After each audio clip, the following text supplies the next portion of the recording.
قاتلوهم يعذبهم الله بأيديكم ويخزهم وينصركم۔ السلام علیکم ناظرین، میں ہوں عدنان وڈیچ۔ پروگرام قرآن سے روحانی علاج میں آج ہم قاری صاحب سے پوچھیں گے کہ سفلی جادو کیا ہوتا ہے اور اس کا علاج ہم کیسے کر سکتے ہیں۔ السلام علیکم قاری صاحب۔ وعلیکم السلام ورحمۃ اللہ۔ جی قاری صاحب۔ الحمدللہ وقفا والصلاۃ والسلام علی رسول اللہ، اما بعد۔ عدنان بھائی، جی، سفلی جادو کو ہم دیکھیں، جادو کوئی بھی ہے، وہ باطل ہے، وہ شر ہے، اس کا علاج ویسے ہی ہے جیسے کسی بھی جادو کا ہے۔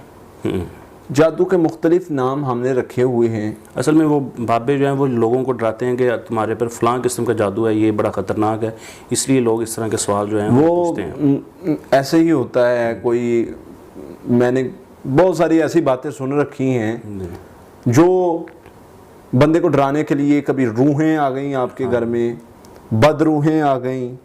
بہترین صدقہ جاریہ حاصل کرنے کے لیے اس ویڈیو کو لائک کریں، شیئر کریں، کمنٹ کریں اور ہمارے چینل کو سبسکرائب کریں، پیج کو لائک کریں۔ قرآن سے روحانی علاج۔ فلاں ہو گیا، بد روحیں ایسے کر دیں گی، دیو آ جائیں گے، ایسی میں کہتا ہوں باتیں گھڑی ہوئی ہوتی ہیں جن کا کوئی سرے سے تعلق نہیں ملتا، لوگوں کو ڈرایا جاتا ہے۔ سفلی جادو کے بارے میں ایک دن میں دیکھ رہا تھا یوٹیوب پر، ایسے ہی بیٹھے ہوئے بات ہوئی تو کسی بھائی نے نکال کے دکھایا کہ سفلی جادو کے بارے میں یہ دیکھیں کیا کیا کہہ رہے ہیں۔ تو میں نے ایک نظر دیکھا تو میں نہیں سمجھتا کہ ہر بندے نے وہی ایک بات کو گھما کے وہیں پر جو ہے فٹ کیا ہوا ہے اور وہی بات بار بار کیے جا رہے ہیں، اور اکثر ایسے بھائی بیٹھے ہوئے تھے وہاں پر جن کو اس بارے میں علم ہی نہیں تھا کہ یہ ہوتا کیا ہے، کیسے ہوتا ہے، کیا معاملہ ہے، لیکن پھر بھی اس پر بات کر رہے تھے۔ خیر، ہمارا یہاں بتانے کا مقصد یہ ہے، اس کے معنی یہ پستی کے معنوں میں آتا ہے، کسی کو گرانے کے معنوں میں۔ اچھا، اس کا مطلب، اس کا مقصد کسی کو گرانے والا جو جادو ہوتا ہے، کیونکہ سفلی، اسفل سافلین یہ قرآن کی آیات ہیں، ان کے معنی دیکھے جائیں اور اس کے معنی کو جو ہے وہ دیکھا جائے تو جب نیچے گرایا جائے گا، گرانے کے لیے جو جادو کیا جاتا ہے اس کے ساتھ یہ ملتا جلتا عمل ہے۔ کسی کو کامیابی سے گرانے کے لیے، کسی کو روکنے کے لیے، کسی کو جو ہے وہ کامیاب بندہ ہے اس کو پریشان کرنے کے لیے۔ حضرت موسیٰ علیہ السلام پر کون سا جادو ہوا تھا؟ اچھا، حضرت موسیٰ علیہ السلام کا یخیل بدل دیا، خیال بدل دیا۔ یخیل علیہ من سحرہم انہا تسعی، وہ لگ رہی تھی رسیاں تھی، وہ سانپ لگ رہی تھی۔ تو یہ اس جادو میں جو ہے یہ بھی کام کرتا ہے کہ ایک چیز کو بدل دیتا ہے۔ اچھا، یہ بدلتا ہے، انسان کو رکاوٹ ڈالتا ہے کچھ معاملات میں۔ اور رکاوٹ کیسے آتی ہے کہ انسان کا دماغ معوف ہوتا ہے۔ کوئی بھی کام ہے نا، رکاوٹ کیسے آتی ہے؟ آپ روزمرہ کام کر رہے ہیں، آپ کو پکڑ کے تو نہیں کوئی روکتا کہ بھائی نہیں صبح کام پہ نہیں جانا، صبح بھائی جاب پہ نہیں جانا، صبح بھائی آپ نے جو ہے وہ اپنا جو آپ کے دن کا شیڈول ہے نہیں کرنا، بس لیٹے رہو۔ پکڑ کے نہیں شیطان کرواتا، شیطانی عمل بھی پکڑ کے نہیں کرواتا، بالکل، صرف آپ میں فیلنگز ایسی پیدا کر دی جائیں گی کہ آپ وہ کام نہیں کریں، دماغ کے اندر خیالات پیدا کرنا۔ یہی جادو ہے، آپ کو محسوس کروانا۔ وہ آپ کی کیفیت محسوس ایسی کروائی جاتی ہے کہ آپ وہ کام سے اقتاحٹ محسوس کرنے لگ جاتے ہیں، جس کی وجہ سے وہ سارا معاملہ جو ہے وہ خراب ہو جاتا ہے اور آپ ناکامی کی طرف لوٹ آتے ہیں۔ پھر اسی طرح اگر آپ کہیں جاب کر رہے ہیں، کسی عہدے پر ہیں، آپ کے ساتھ ملنے جلنے والوں کو آپ سے نفرت کروا دی جائے گی۔ تو اس طرح مختلف اس کے پہلو ہوتے ہیں۔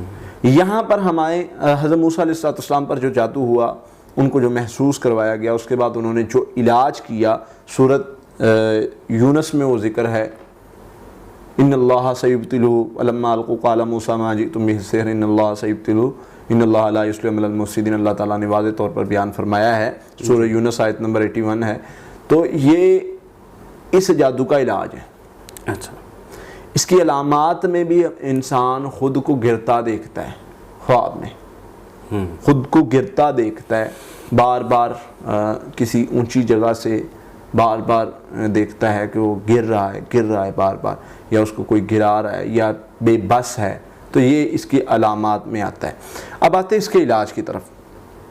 ایک بات یاد رکھیں، اصول ایک ہی ہے، علاج کا، روحانی علاج کا اصول ایک ہی ہے، علاج ویسے ہی کرنا ہے جیسے نبی صلی اللہ علیہ وسلم نے اللہ نے سکھایا ہے۔ جی بالکل، وہی آیات، وہی چیزوں سے پرہیز، وہی تقوی اور توکل، وہی عمل، وہی اللہ سے دعا، یہ عمل کرنے سے جد و جنات کا مسئلہ ختم ہو جاتا ہے۔ بہتر۔ اب اس میں ہم کیا کریں گے، سورہ یونس کی آیت نمبر 81 سے لے کر 86 تک صبح و شام 7 مرتبہ پڑھیں گے، ٹھیک۔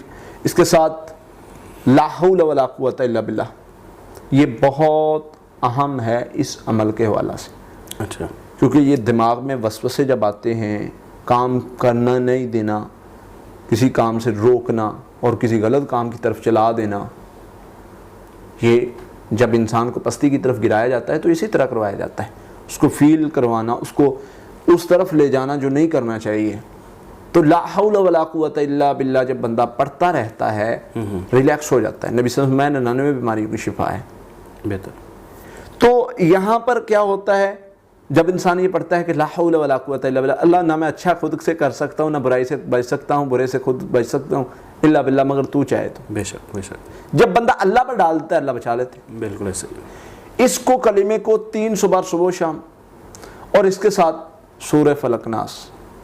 ہوتا یہ بھی ویسے ہی ہے جیسے دوسرے جادو ہوتے ہیں، فرق اس میں اور کالے میں اور دوسرے تیسرے، جادو ہی ہے، کوئی بھی ہے، فرق اتنا کوئی نہیں انہوں میں۔ ویسے یہ گریں لگا کے کرتے، ویسے یہ پتلے پہ کرتے، ویسے یہ تعویذوں سے کرتے، کیسے بھی کرتے ہیں۔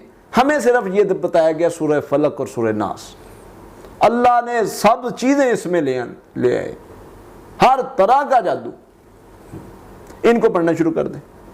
جادو کیا ایک ہی طریقے سے جاتا ہے، لیکن اس کی نقصان کی نوعیت تو ڈیفرنٹ ہوگی نا، مطلب اگر کامیابی سے روکا گیا تو اس کا مال دولت میں نقصان ہوگا، اگر صحت پر کیا گیا تو اسے بیماری جی لگے گی۔ یہ ہم مختلف پروگراموں میں الگ الگ ذکر کر چکے ہیں، یہاں پر بتانے کا مقصد یہ والا جادو ہے، تو اس سے روکنا اور اس سے بچنا کیسے ہے، اس سے کس طریقے سے بچنا ہے۔ بچنے کے لیے وہی حفاظتی پڑھائی اگر آپ پر پہلے نہیں ہوا تو حفاظتی پڑھائی کریں، سورہ فاتحہ، آیت الکرسی، سورہ بقرہ کی آخری 2 آیات، سورہ فلق ناس 7 مرتبہ صبح و شام پڑھیں، انشاءاللہ آپ محفوظ رہیں گے، کبھی جادو نہیں ہوگا۔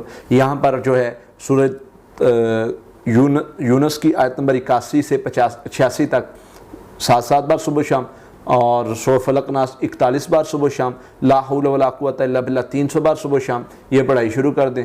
ساتھ میں رقیہ دم سنیں، اگر آپ کی کامیابی نہیں مل رہی، کامیابی میں رکاوٹ ہے، یا کچھ بھی اچانک آپ ناکامی کی طرف جا رہے ہیں، یہ پڑھنے سے انشاءاللہ اللہ تعالیٰ آپ کو خیر سے نواز دے گا، بچا لے گا۔ اس کے ساتھ نمازوں کی پابندی یہ ضروری ہے، یاد رکھیں کوئی بندہ کتنے عمل کرتا ہے، اگر نمازیں نہیں پڑھتا تو کوئی فائدہ نہیں اس کا، نمازیں ضروری ہیں، وہ کریں، انشاءاللہ اللہ کی رحمت سے بہت زیادہ اللہ فائدہ دے گا، اس مسئلے سے نجات بھی دے گا۔ بہت شکریہ قاری صاحب۔ جی ناظرین، اگلے پروگرام میں اگلے سوال کے ساتھ آپ کے سامنے پھر حاضر ہوں گے، تب تک کے لیے اللہ حافظ۔ قاتلوهم يعذبهم الله بأيديكم